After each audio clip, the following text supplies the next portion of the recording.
전체 필요한 금액을 계산해보면 10만원 정도 필요해요. 안녕하세요, 구일스토리입니다. 오늘은 예산별 집 가격에 대한 이야기입니다.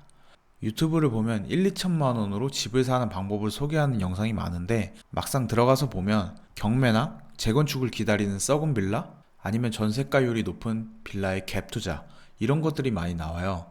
근데 사실상 부동산을 잘 모르는 사람 입장에서는 시도하기에 난이도가 너무 높아요. 대다수의 사람들은 본인 실거주하는 목적으로 집을 사잖아요.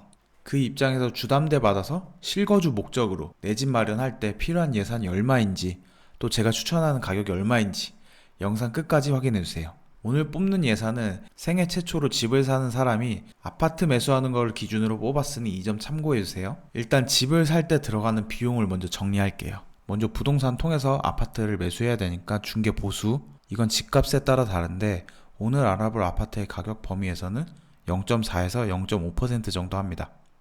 다음은 취득세랑 지방교육세, 이건 두 개 합쳐서 1.1%인데 생애 최초로 사는 사람한테는 220만원까지는 감면을 해줘요. 그리고 그 다음은 등기를 쳐야 하니까 법무사 비용, 이건 회사에 따라도 다른데 대략 20에서 30만원 정도 합니다.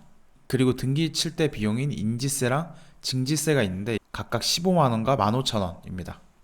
마지막으로 집을 살 때는 국민주택채권이라는 5년짜리 채권을 사야 돼요. 필수로 매입해야 하기 때문에 대부분 사고 바로 팔아요. 근데 이게 할인율이라고 해서 매입하는 것보다 싸게 팔아야 돼요.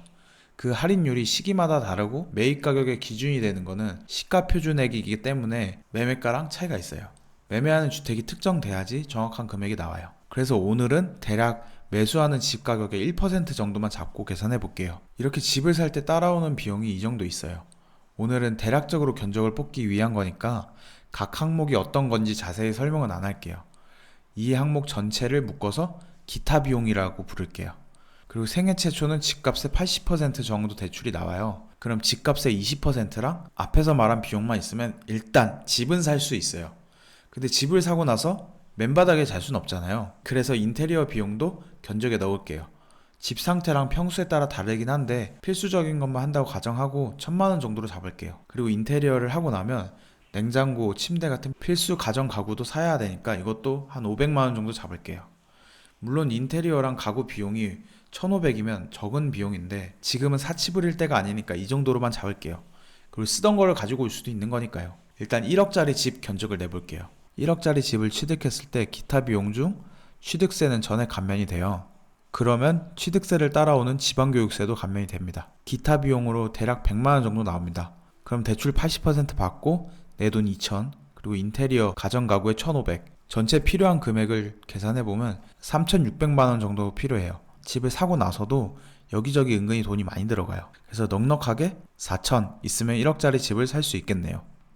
다음은 2억짜리 집 견적 내볼게요. 마찬가지로 취득세 감면 받아서 기타 비용 140만원 들어요. 최종 5,700만원 필요하네요. 그럼 넉넉하게 6천만원이라고 잡고 2억짜리 집을 살 수 있겠네요. 다음은 3억입니다. 3억부터는 취득세가 300만원이라서 200만원 감면 받고 100만원에 지방교육세 10만원 이렇게 나오네요. 그래서 기타 비용 대략 300만원에 최종 7,800만원 정도 필요합니다. 그럼 넉넉하게 8천이면 3억짜리 집 등기 칠 수 있습니다. 다음은 4억입니다. 4억짜리 아파트를 매수하는데 기타 비용은 470만원 정도 나옵니다. 대략 1억 정도 필요하고 여기서 좀 넉넉하게 1억 1000만원 정도 모았으면 4억짜리 집 매수할 수 있습니다. 다음은 5억짜리입니다.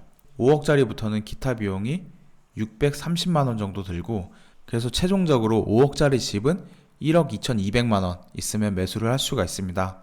그래서 넉넉하게 1억 3000 정도 잡고 매수를 하시면 될 것 같습니다. 1억짜리는 4천만원, 2억짜리는 6천, 3억짜리는 8천, 4억짜리는 1억 1000, 5억짜리는 1억 3000 있으면 내 집 마련을 하실 수 있습니다. 1억짜리는 4천이 필요한데 8천까지만 모으면 3억짜리 집을 매수하실 수가 있어요. 그래서 저는 8천까지 모아서 3억짜리 집을 알아보시는 걸 추천드릴게요.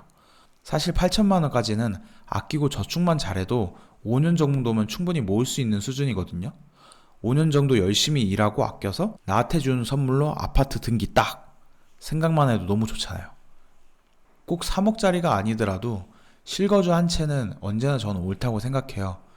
남의 집에서 전월세로 살면서 전세금 대출 이자나 월세 생각하면 내 집에서 살고 내 집, 내 대출금 갚는 게 훨씬 이득이라고 생각해요. 요즘 10년 동안 한 푼 안 쓰고 모아야지 집을 산다는 뉴스가 많이 나오는데 이런 뉴스 때문에 지레 겁먹고 좌절하진 마세요. 요즘 대출 없이 집 사는 사람이 어디 있겠어요. 현실적으로 적당히 쓸 거 쓰고 모아서 대출 받고 구매하면 그렇게까지 불가능한 일도 아니니까 내 집 마련 생각 있으신 분들은 오늘 제가 제시했던 금액대 생각하시고 파이팅 하셔서 돈 열심히 모으시기 바라겠습니다. 오늘 영상 유익하셨다면 구독 부탁드릴게요. 오늘도 긴 영상 시청해주셔서 감사합니다.